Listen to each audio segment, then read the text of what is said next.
Assalamualaikum warahmatullahi wabarakatuh.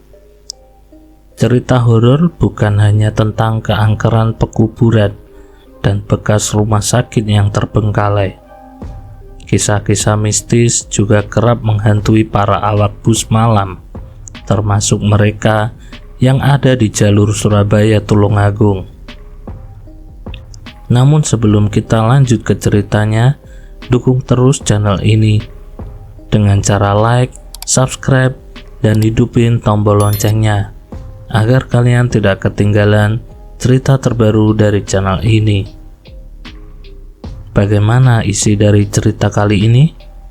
Langsung saja kita simak ceritanya. Cerita horor awak bus malam.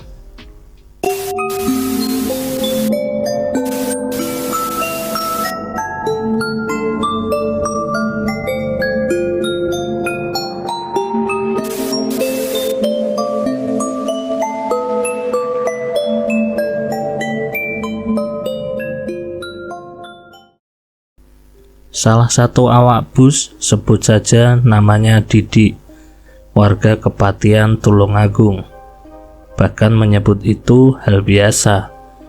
Dia sendiri kerap mengalami kisah mistis dalam perjalanannya yang bikin bulu kuduk merinding.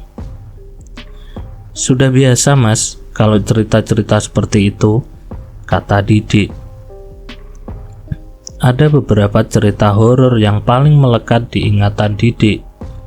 Pertama adalah penumpang menghilang tak lama setelah ia menarik biaya tiket. Awalnya Didik biasa saja saat ia naik dari Kediri. Namun saat dia melakukan pengecekan, dia baru sadar ada satu penumpang yang hilang.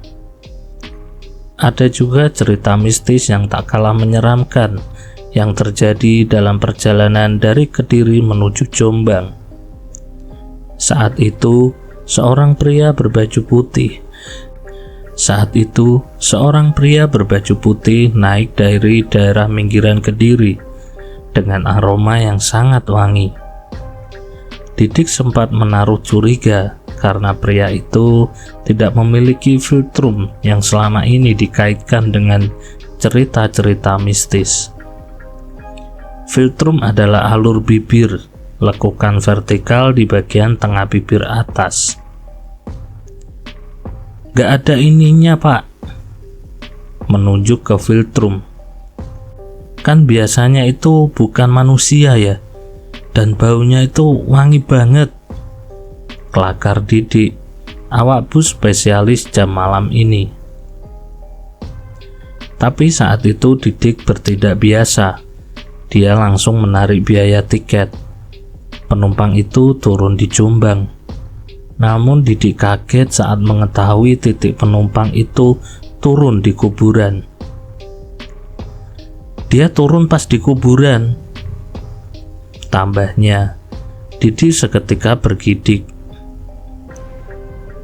Cerita lain, Didik pernah melihat ada kepala tanpa tubuh seperti kunyang, hantu dalam cerita mistis di Kalimantan yang melintas di depan busnya. Itu terjadi di daerah Turus Gampeng-Rejo, Kabupaten Kediri.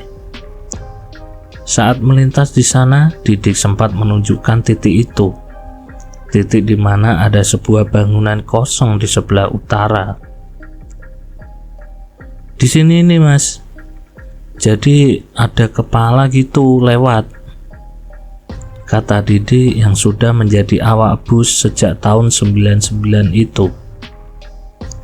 Terbaru, berdasarkan cerita teman sopir Didi, kisah mistis sempat menghantui di jalan tol, tepatnya di bekas peristiwa kecelakaan bus Ardiansyah yang menabrak papan reklame pada hari Senin lalu. Kejadian itu menewaskan 13 penumpang di tempat. Di jalan tol Surabaya Mojokerto, Jawa Timur, tepatnya di Desa Canggu, kilometer 712. Teman Didik itu melihat bangunan besar di tengah jalan yang membuatnya buru-buru menginjak rem.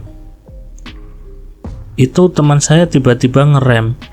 Katanya ada rumah besar di tengah jalan. Itu pas di kecelakaan yang nabrak reklame itu loh mas. Cerita Didi yang juga pernah menjadi awak bus Tulungagung Jakarta.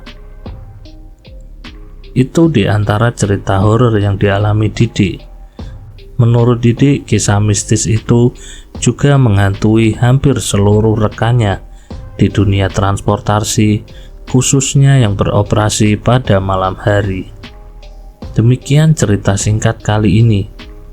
Terima kasih buat kalian yang sudah menyimak cerita ini sampai habis. Saya mohon maaf jika banyak salah kata dalam penyampaian saya. Saya pamit undur diri, sampai jumpa di cerita berikutnya.